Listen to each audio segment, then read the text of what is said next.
how to unblock permanently your locked Snapchat.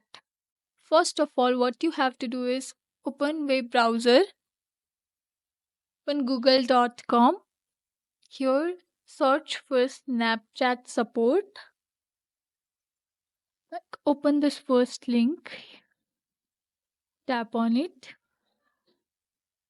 scroll down, and here you will find the option of contact us.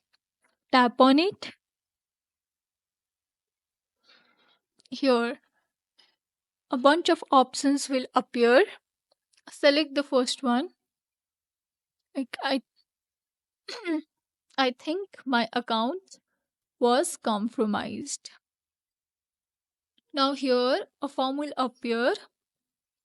Provide here a username, email, all the necessary details, and here at the description write explaining all the factors that you haven't violated any terms or haven't used any third party's app.